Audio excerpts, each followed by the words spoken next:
Hi, Dennis Weiss. Welcome to Why Like Ike, and we're here with the Deputy Director, Tim Reeves, who we love to talk about Eisenhower Reeves, we do. right? We do. Yes, we do. So what are we going to talk about today? Well, we're going to talk about a big anniversary coming up here in a couple of weeks, the 55th anniversary of Eisenhower's famous farewell address, which I think people are probably more familiar with that address and a certain phrase that we'll talk about perhaps than they are even of President Eisenhower.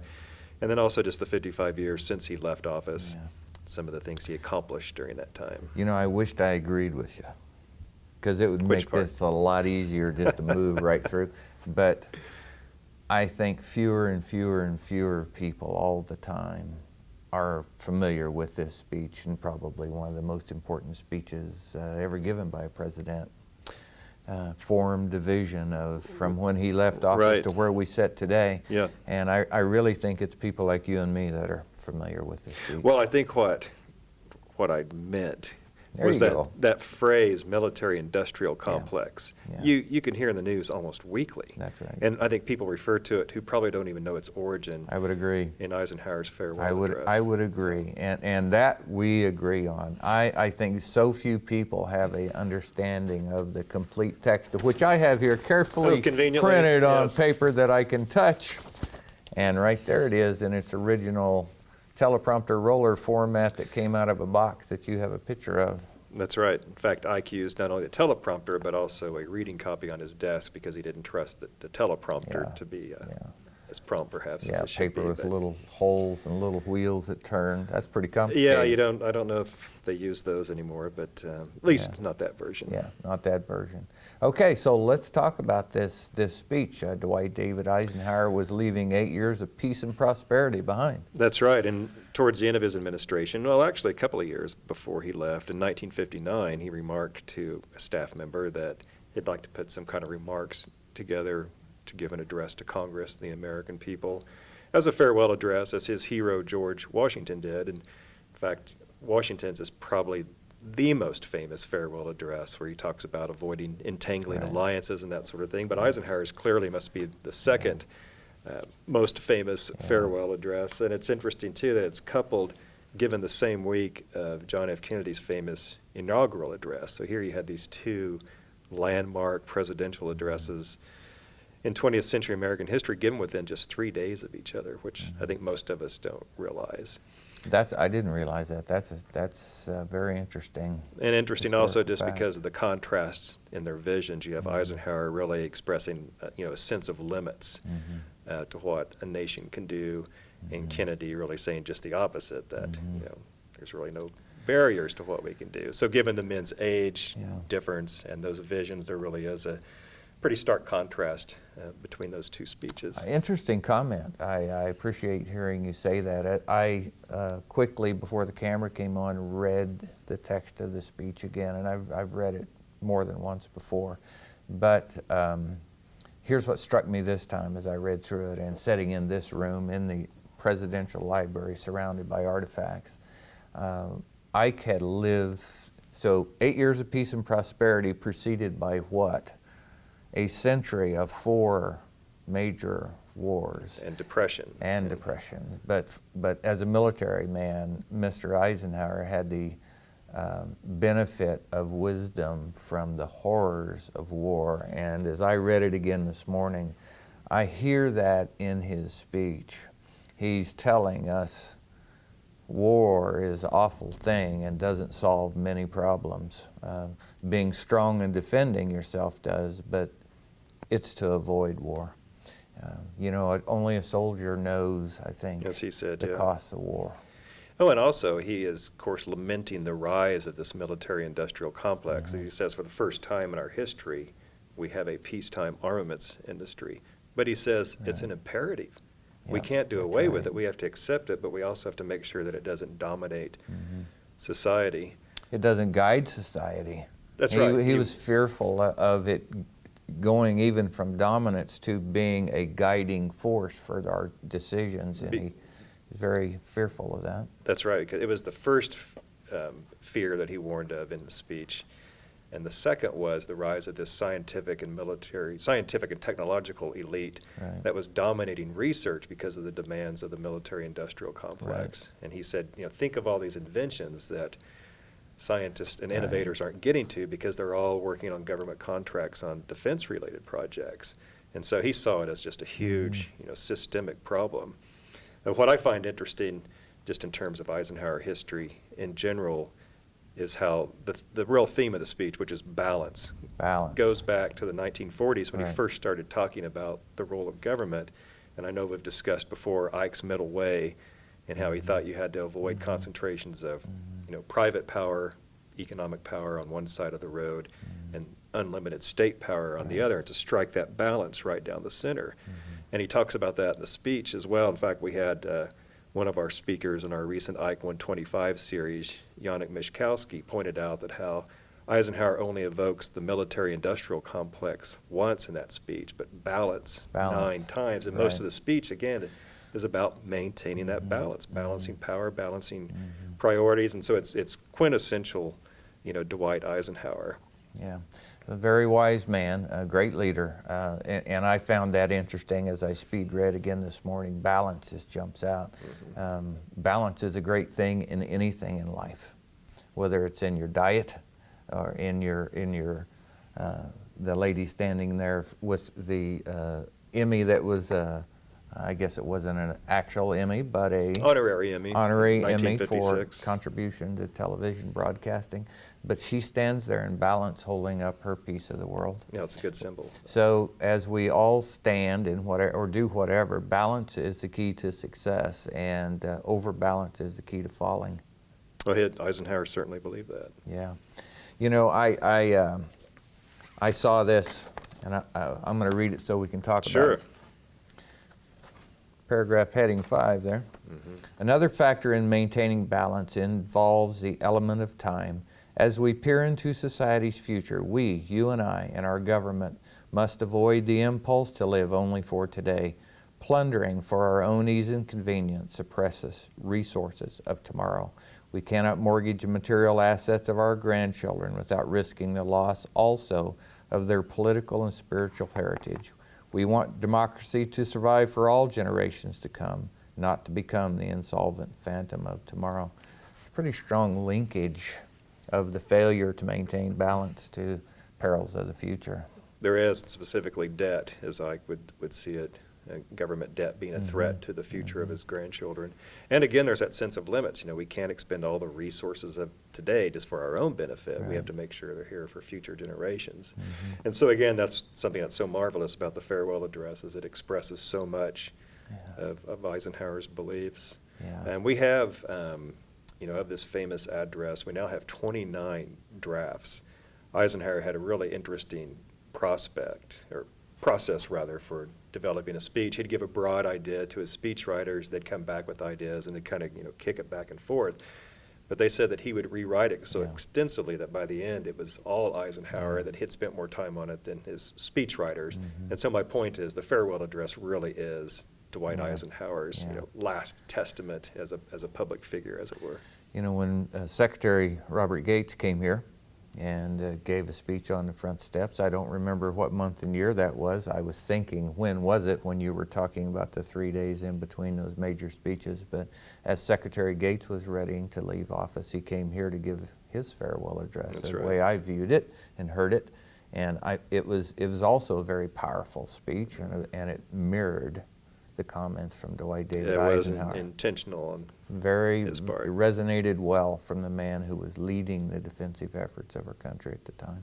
That's Another Kansan. Another Kansan, that's right. What a testament to the state we live in, where Eisenhower has chose to let his library be built and the records stored for history.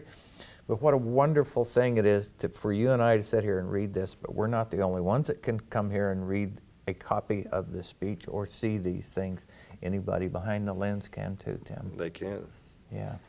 All right, so you have some documents over on the side that you told me before the camera came on were really some examples of how Eisenhower built his speech.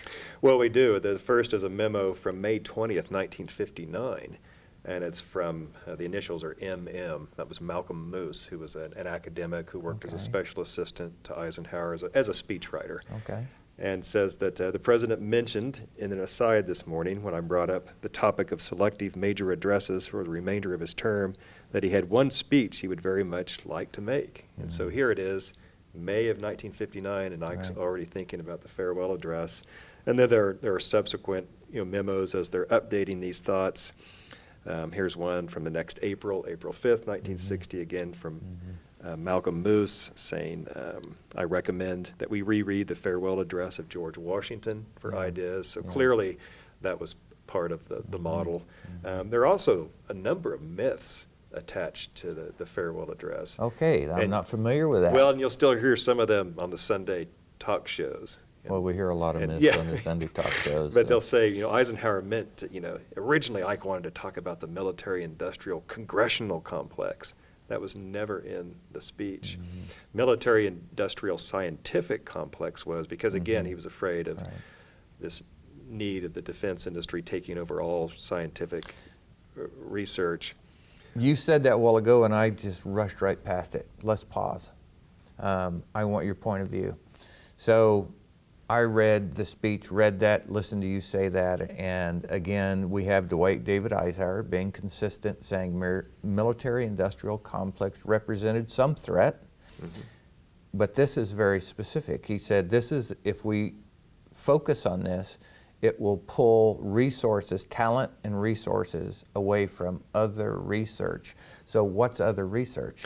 Well, he's saying those scientists and engineers could be working on, say, non-defense related projects, Right. maybe, medical technology. This was but of course he says, 1961. yes, but he says, of course, we'll never know what might have been invented had they Right. not been preoccupied Very with getting true. government contracts and Yeah. doing defense research. Mhm. And again, he says the military-industrial complex is imperative because of this age we live in now, when we can be destroyed by our enemies literally within hours. Right. We don't have time to start defense industry from scratch in Mhm. preparation for war. We had that luxury in the past. We no longer have it, so we're saddled with this military-industrial complex, but let's not let it dominate society. As you think about the thought process of someone who's a creator, an inventor, it makes a difference whether you actually discover Play-Doh while you're working on a NASA program, or whether you're focusing on finding a way of creating an artificial heart so a human being could live Right. until a transplant could be made. The difference in outcome there is not only with what is done, but the length of time that it takes to do it. If we don't have people focusing on our best and brightest focusing on non-military research, we will have less beneficial things to the rest of life. I think That's his point. that's his point, Yeah. right? And of course, there are other benefits. For example, the internet, which grew out of Sure. the defense-related industry, and of course with NASA, Tang and space food sticks. That's So, right. there I you didn't go. really like Tang that much, but it was okay. And then there's one other myth. There was a famous editor of the Saturday Evening Post, or maybe it was Saturday Review, named Norman Cousins. Okay. And sometimes he's given credit for inspiring Ike to get this farewell address. And there are memos from the White House saying, Norman Cousins called. His suggestion that you give a farewell address to the country a few days before the 20th on television from your office, etc. And then someone replies to the president. The president seemed to think he would like to do this, but the idea of trying to get anyone like Norman Cousins working on it would be dreadful. That's classic. And so he kind of Read shot the that. date. I just Um, noticed it says 1960. this- The first one you read was in a memo from Right, 1959. so they were a year and a half ahead of Norman Cousins. Yeah, But Cousins has exactly. often taken credit for the farewell address, Yeah. and many historians have followed suit, and in their Sure. biographies of Eisenhower giving Well, Cousins some research credit. that's done fast and easy is a lot easier to get on the news than it is That's right, done yeah. well and Yeah, you have to do some digging thoroughly. to get to the good But stuff. they can come here and And get the facts. That's what the best ones Yeah. do. Okay. I mentioned also we have 29 drafts of that speech, and have just an example here of one that's been amended by somebody. But what's interesting, Yeah. until 2010, we had, I think maybe 16 or 15 or 16 drafts. But then Oh, really? the descendants of Malcolm Moose, one of those speech writers, were I think, selling a cabin that their family owned in Minnesota. They found 8 boxes of their father's old papers. Wow. And lo and behold, several files on the farewell address that scholars had never had access to before. You mentioned that in some program we did a couple of years ago, that sometimes history preservation is quite accidental. It's going through it is. Cousin Yeah. so-and-so's attic, and then things come here. I guess all of that, it's interesting to think about, and I think people go up and look in your own attic, but here's the cool thing to me. They couldn't go anywhere if here wasn't here. That's right. The What would Dwight happen to it? David Eisenhower Presidential Library and Museum were not established here to hold these things and have archivists and researchers that can glean the information from what is kept and preserved here, are vital to the correct keeping of history. It really is, and nice, of course, to have it all in one place for someone who's studying the Eisenhower years. And just last week, I received material from a former administration official who's now in his mid-90s, of course, and these are the records of a truth squad that would follow the Adlai-Stevenson campaign in 1956, rebutting Sure. everything the candidate had just said at that stop. But again, it's material that scholars have never had access to before, and it's been in someone's attic, and now it's coming to Abilene. We were shooting here one time. I think we were shooting with Carl Weisenbach, a program in his office, and you were standing in the back, and a call came in from the White House, and you had to go get some stuff that they needed and send it off. And I remember Carl saying, we're getting a lot of calls from the White House right now. Responding to requests for information. That does I don't happen. think people think about that a lot. They think of history. And that it still has this Cool. contemporary relevance to Yeah. the current occupant of the White House. It Yeah. does, and it is Yeah. amazing how often we get those types of requests. Yeah. Okay. As we this is one of my favorites. I'm so glad that you suggested we do this. I love the Eisenhower presidential farewell address. I also loved Washington's farewell address, where he reminds us that the rules that we live by will only work in America will only work for a moral people. Mm-hmm. And we look at the challenges in the world today, and America won't work just anywhere, but America works here because of the uniqueness of how we're put together. I think Eisenhower knew that. I think that's implied here in his farewell address, and I could find it and quote it to you, but the paraphrase is that there will always be a new crisis that will want us to move to immediate action. That's right. And a thoughtful discussion of the full scope of the consequences of what we choose to do is always the right answer instead of just acting. It's easy to get carried away with crisis. Well, as Mary, Ike was fond of saying, let's not make our mistakes in a hurry. Yeah, that's a Yeah. good one. I might write that down. Dave, we might want to say that once in a while. We may To still make me. mistakes, but let's at least, give it a thoughtful. That's right, yeah.